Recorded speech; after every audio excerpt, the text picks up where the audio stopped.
share with you my personal experience with Ismail Sabri. When I was Deputy Minister for Ministry of Women, Family and Community Development, and while we were debating in Parliament, this was the budget for Women Ministry. You know what's our budget for? Our budget is for social welfare, bantuan kebajikan for the poor, OKU, for the senior citizens. This is a core ministry. This is a core bantuan. You want to cut on anything, you want to slash on anything, you can, but you never, no politician would ever touch social welfare department's budget. Because it's a no-brainer, right? Why would you fight welfare for the people? But you know, as we were debating budget for this ministry, at the committee stage when we were going through issues, I was replying to all the issues as the Deputy Minister for Kat1. I was tasked to reply all the issues. And they were debating, I was answering, debating, answering. And as I concluded, I saw Ismail Sabri walk in. He was seated with the opposition. He walked in with the standing orders.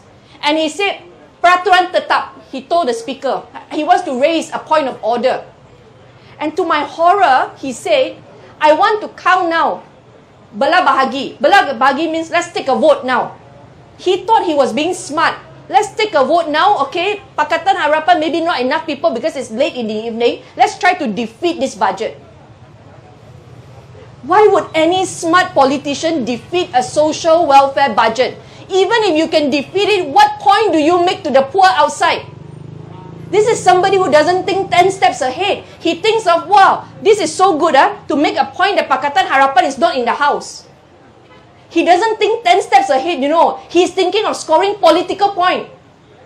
He's not thinking about how the poor would suffer if they are not given the allowance. And thank God, we had enough people on our side. He was not able to defeat the budget. But the next day, we fought back. We put up a poster, we named and shamed every single politician from Barisan Nasional and PAS who voted to defeat the social welfare budget, and we turned it around. But that was just my personal experience as the Deputy Minister with the opposition leader then. Ismail Sabri was the opposition leader.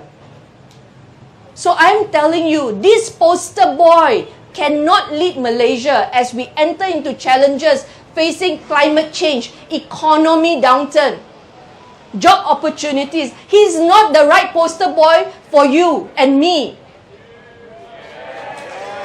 So please do not be bought by the lie that, oh, you know, when you compare Zahid Hamidi, Ismail Sabri is a wonderful poster boy. Please, we can have many other poster boys, but you do not make comparison between just Zahid and Ismail Sabri. We have 222 MPs to choose from. You people of Kuala Lumpur, you have a lot of options. You do not have to stick by Ismail Sabri and Zahid Hamidi. Who says that this election is about just choosing two of UMNO best leaders? We have many options. If you cannot put Anwar, why not put Fahmi Fadzil?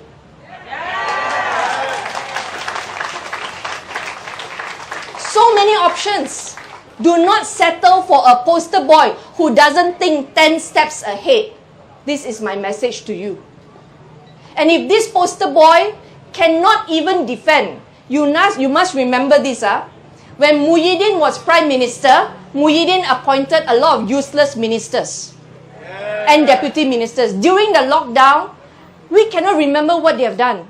Apart from press conferences done by Ismail Sabri on a daily basis. Today, I allow dentist shops to open. Tomorrow, I allow restaurants to open. Next day, I allow stationery shops. Every day is this kind of announcement. And they thought they were doing fantastic job. And every day for us, opposition, then we are going through the checklist. Which other industry not open yet? That was the kind of thing they took pride in. I close everybody, then every day I allow you to open, you to open, you to open. And then everybody would say, wow, heroes. You allow me to operate in a time of pandemic. So when Muhyiddin appointed those useless ministers, and pardon me, I usually do not use such strong words, but in a time of pandemic when so many people were struggling, when children were struggling, caught in the same home with people who abused them, the woman minister appointed by Muhyiddin did nothing to help. In fact, they did so many wrong mistakes. Doraemon, you remember? That was during the pandemic, at the height of pandemic. And at one time, they even shut down Talian Kasih, the helpline, to help those in distress. So the Prime Minister who appointed useless ministers is equally guilty. And then you thought you had a refreshing change in Ismail Sabri coming in to replace Muhyiddin. And you would think that maybe Ismail Sabri with this new mandate would choose better ministers. What did he do? He appointed the same ministers.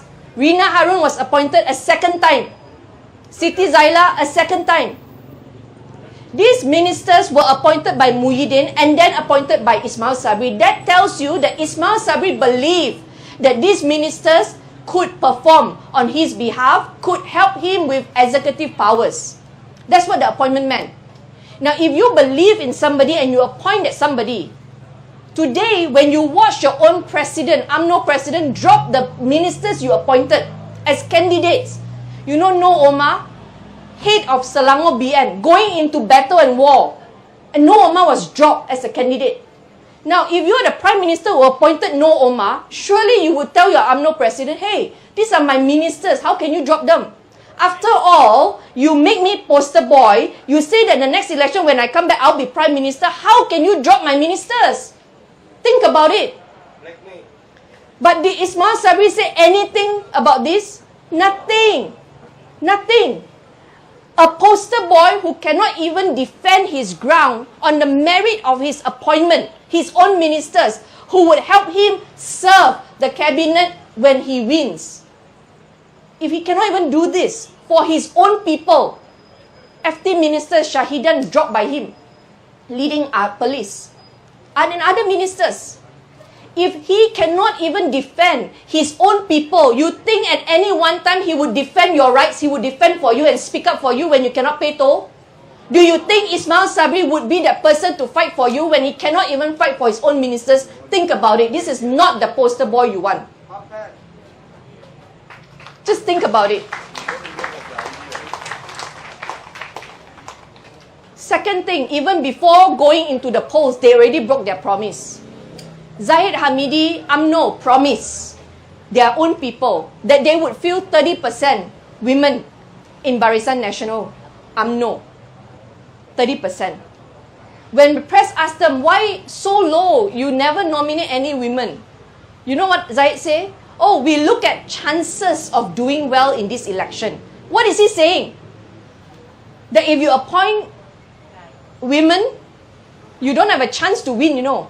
I don't know about Wanita UMNO, but hey, in Pakatan Harapan, if you appoint women, they have a high chance of winning.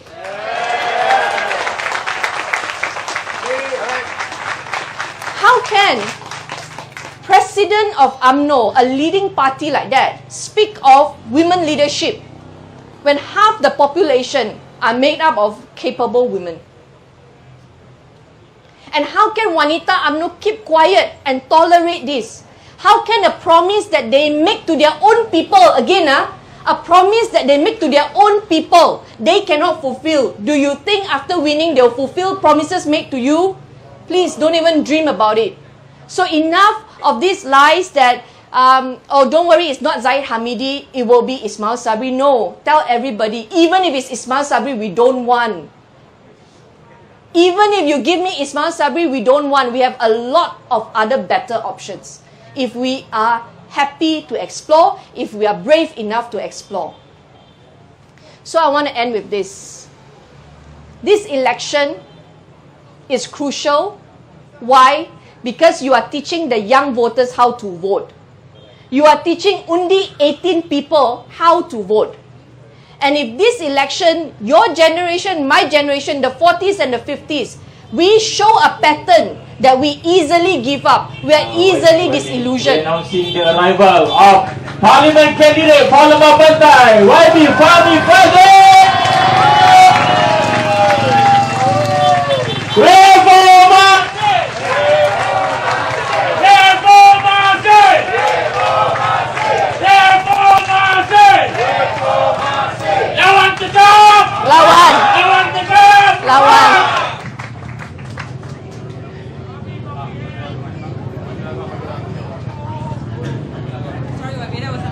It's okay. Welcome, Fahmi Fadzil.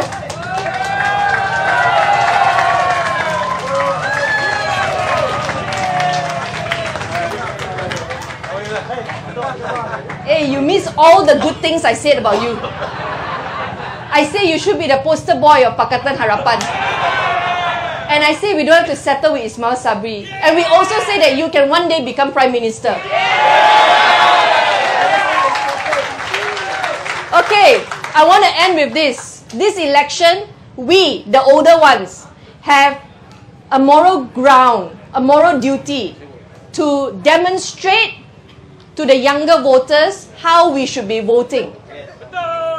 We have to tell the young people that if you experience hiccup in 22 months, you do not give up, you do not throw away your vote, you come out and you vote again. One-time defeat does not mean that you are forever defeated. You have a voice, whether you like it or not. Your action on the 19th of November will speak to the generations to come in your own family. So do not say that all politicians are the same. I'm telling you there are good ones like Fahmi Fadzil. And I've given you 3 examples in Kuala Lumpur alone.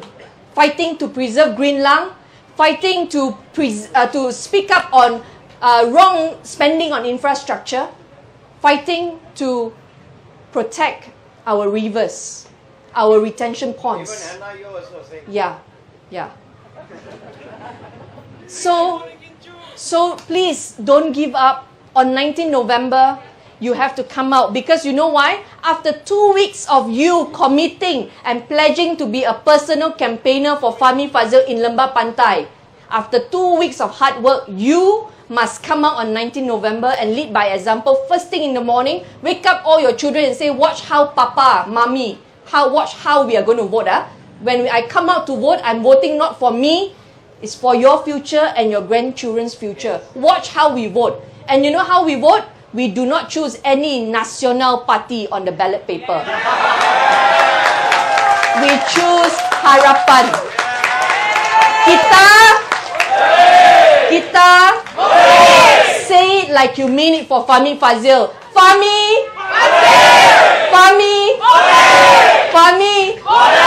mesti boleh. Thank you so much. Thank you.